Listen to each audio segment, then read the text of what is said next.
tal? ¿Cómo están? Muy buenas tardes y bienvenidos un día más a Espacio Abierto en Televisión Ferrol. Hoy vamos a hablar de un tema tan importante como es la educación y lo haremos con el presidente de la Federación de Asociaciones de Madres y Padres de Alumnos de Ferrolterra, Javier Sánchez. Muy buenas tardes, Javier. ¿Qué tal? Hola, muy buenas tardes. Bueno, vamos a empezar hablando de la situación actual del sistema educativo aquí en Ferrolterra, ¿no? Tanto en el ámbito de recursos humanos como de recursos materiales, ¿no? Ahora mismo, ¿cuál es la situación según tu juicio, ¿no? Bueno, según o meu xuicio, a situación en Ferrolterra é máis ou menos similar ao que está acontecendo en todo Galicia e podríamos decir que casi en todo o Estado, ¿no? Es decir, se foron recortando desde hai un par de anos os recursos, se van reducindo os orzamentos, se foron recortando o profesorado, entonces se vai perdendo un pouco, estamos tendo problemas de atención á diversidade, estamos tendo problemas de profesores para poder cubrir as horas de apoio e, sobre todo, se están reducindo os orzamentos hora de investimento en melloras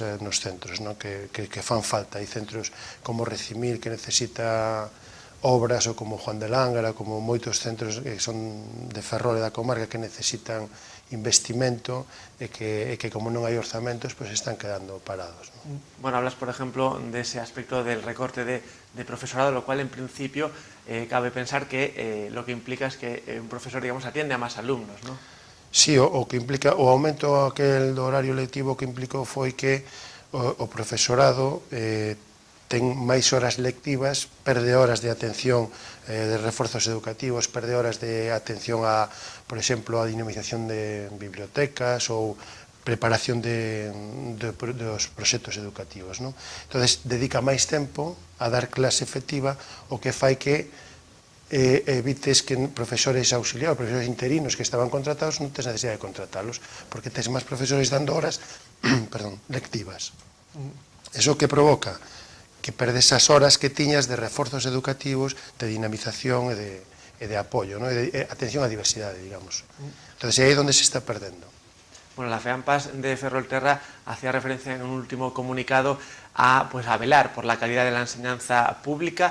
¿Cómo ves la evolución de la enseñanza pública en los últimos años aquí en la comarca, ¿no? Pues ese ensino público, os recortes están afectando desa maneira, está perdendo a calidad, porque a calidad ven dada pola atención á diversidade, ¿no? E pola, digamos, pluralidade, non, da atención ao alumnado. Cada neno, cada alumno necesita, canto máis atención teña, mellor, canto máis tendamos hacia aí, mellor, pero os recortes fan que eso se vaya suprimindo. Por lo tanto, a calidad se reduce, o fracaso escolar aumenta. Eso é unha regra de tres lóxica, non? Non podemos pensar que tendo menos profesores para atender individualmente as necesidades específicas vamos a mellorar a calidade. Eso empeora. Entón, é o que estamos a vivir agora, non? Neste momento, a desculpa da crisis económica, pues está pagando, sobre todo no campo de educación. Vamos a hablar ahora de esas medidas anunciadas por el Gobierno central en ese ámbito, en el ámbito educativo. ¿Cuáles te preocupan más en principio? Ben, en principio me preocupan, sobre todo, preocupan todas porque non é máis que unha volta de tuerca máis nestes recortes que xa viñamos sufrindo, non?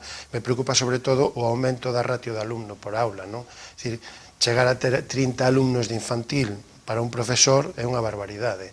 Entón, esa é unha medida, pois tamén para reducir, pois de outra banda, reduces profesorado e aumentas a perda de calidade.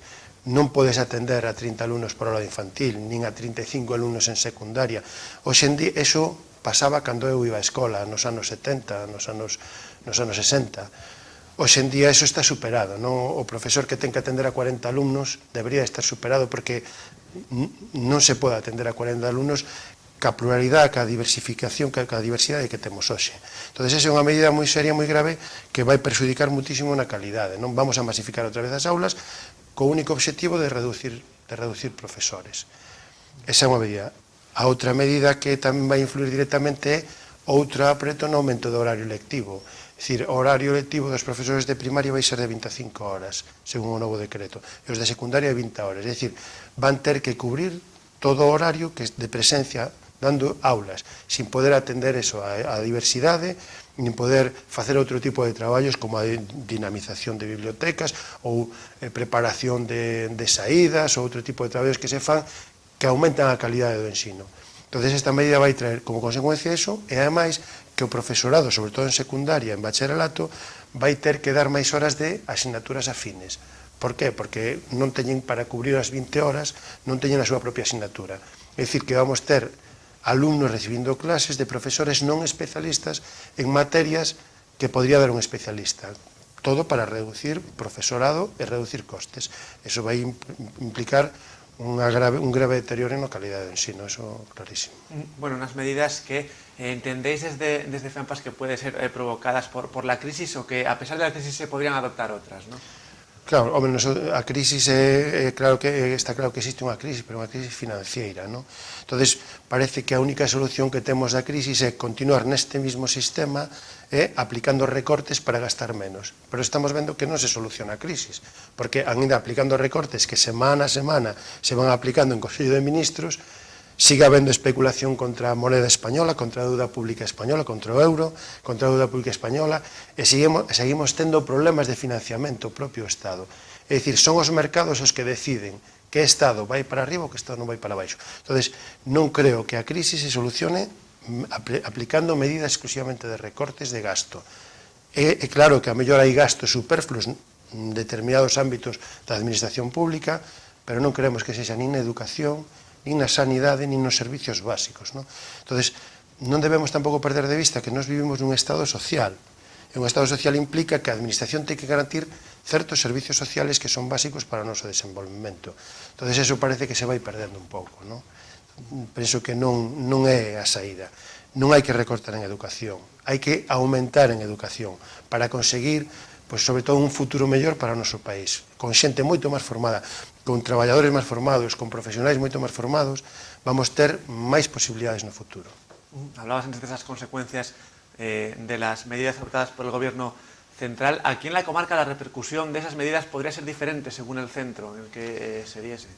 Pois evidentemente, claro, hai centros que teñen moita máis solicitud de alumnos que podrían verse masificados en secundaria ou en primaria por ese aumento da ratio. Hai centros que xa teñen problemas de plantel de profesorado que podrían verse perxudicados por este aumento horario, e hai outros que están algo mellor, serían menos perxudicados, pero eu penso que en xeral estas medidas, se se chegan a aplicar, perxudicarían a todos os centros e o ensino en xeral, sobre todo o ensino público. Bueno, estamos hablando de unas medidas tomadas desde el Gobierno central, desde Madrid, y hablando del Gobierno gallego, ¿crees que debería la Xunta analizar pormenorizadamente estas medidas antes de aplicarlas en el ámbito educativo? A ver, que está claro que este é un decreto lei que saca o Goberno do Estado español, pero que realmente o Goberno do Estado español non ten competencias en educación na autonomía galega. É dicir, quen as vai implementar ou non é o Goberno galego. Nosotros creemos a nivel Federación de AMPAs que isto é unha inxerencia, digamos, das competencias transferidas. A Comunidade Autónoma Galega ten transferido ao 100% as competencias de educación. Polo tanto, o Goberno galego que debería facer, o que nos lle estamos pedindo, é que primeiro non as aplique, e segundo, que digamos, rexeite e denuncie incluso constitucionalmente esta inxerencia legislativa e defenda os propios dereitos que ten o Goberno galego. O Goberno galego debe defender a súa autonomía. Non pode permitir que lle establezcan o horario de cada profesor dende Madrid, cando ten as competencias ao 100%. Me parece que é unha inxerencia grave do Goberno do Estado que o Goberno galego debería retomar e decir non pode ser. Bueno, antes hablábamos de esas repercusiones en la formación propia de los alumnos. ¿Crees que podría tener repercusión esas medidas del Gobierno central en su futuro? Claro, a forma de decir,